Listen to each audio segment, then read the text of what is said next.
Hi, Louis. I hear you running around with dead bodies. For a while. What is really life really all about? Living, dying, the in-between. That's what this talk is all about this evening. I think life is just about people. Simply people. You know, over the past few days, and certainly the past couple of weeks, I've been re-evaluating what life is all about. And you spoke about the going to the Toastmasters International Convention. Actually, that was a little part of the thing that I wanted to talk about.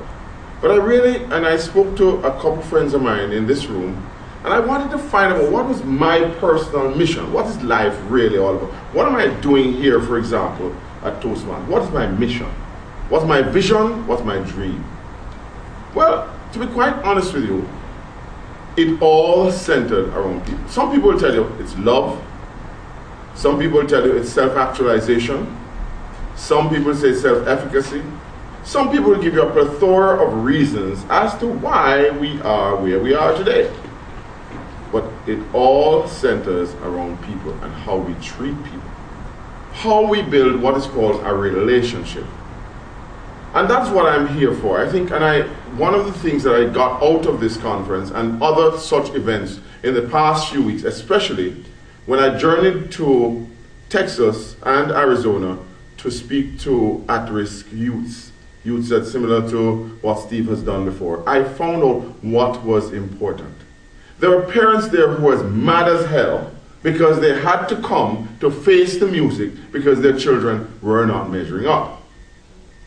And by the time it got to my time to speak, they were really very uncomfortable and they were really, really very mad.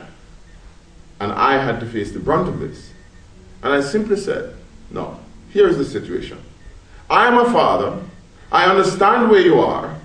And guess what? I paid my money to get here to give you my opinion free of cost. And you are here complaining. You could hear a pin drop. You know, we are always finding fault with everything else. And we have to wait until things get to a point before we really reflect as people. Here's the situation. There was a young businessman driving down the road one day. And he was driving his brand new Jaguar, type of car you would drive, Lee. Nice, black, sleek Jaguar. Going down, I could see you in it. And he was going through this little neighborhood and he was looking for children all through the cars. And when he got to a point, suddenly, out of nowhere, there were no children, but a brick hit his car. He came out. He was a CEO. He was well dressed, impeccable, likely. And he was very mad. He ran around the car to see where this brick was coming from. And he saw this young boy crying and hovering over someone on the ground. And said, "Sir, please, don't be mad at me. I had to get your attention. My brother is in a wheelchair. He fell out of the wheelchair and I had no way of getting him back in the wheelchair. So I had to do something." The man, tears welled up in his eyes and his throat got, just got messed up. Because he realized that for once in his life, someone had to throw a brick at him for him to stop and realize what was happening around him. How many of us in this room today, a brick has to be thrown at us? One way or another, the proverbial brick has to be thrown at us.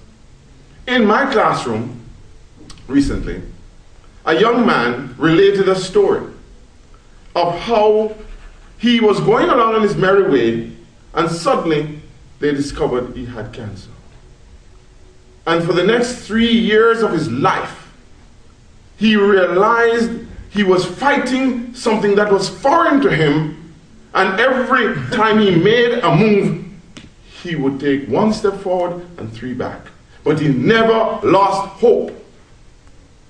And he was there telling the students about this situation. Once again, he was building a relationship. It was so important. I then saw a YouTube video on a fellow by the name of Ben Underwood. When you get a chance, you must see this. This is a fellow who he lost his eyes at age 3. Age 3. And he was able to walk without a cane and a guard dog for 18 years by sonar, human sonar, he developed by himself through his brain. Necessity is the mother of invention. Here, and I was there feeling sorry for myself. As to my situation, I was not enthusiastic. Somehow, I was waiting for my brick. Of course, I got another YouTube video. This time, via check. The man with no arms and no legs. I don't know if you've seen it. I think I sent it to some people here. And he said he loved life. And he had no arms, no legs. And he was making the best go of it. I said, if he can do it, why can't I? And further, here was another brick thrown at me. A man who had a heart transplant in 1976. He did 30 marathons since 1976. And I'm here thinking I cannot do one. Ladies and gentlemen, I had to reflect. Here was another brick thrown at me. And who threw it? People. What was this telling me about? People. And the relationship. So, when David Henderson won yesterday at Toastmasters, I have his picture on my phone. By the way, if you want to buy it all, you can get it. It was wonderful, but what he said was even more wonderful. He said, they asked him, why did he choose Toastmasters?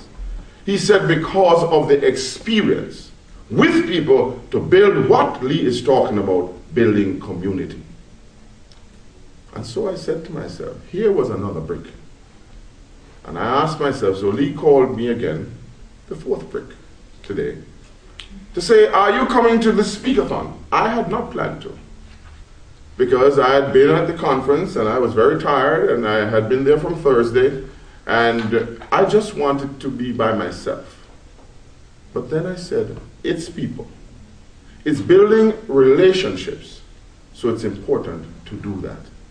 So in essence, I came here this afternoon without a speech, except that I had these ideas in my head about building community and a relationship.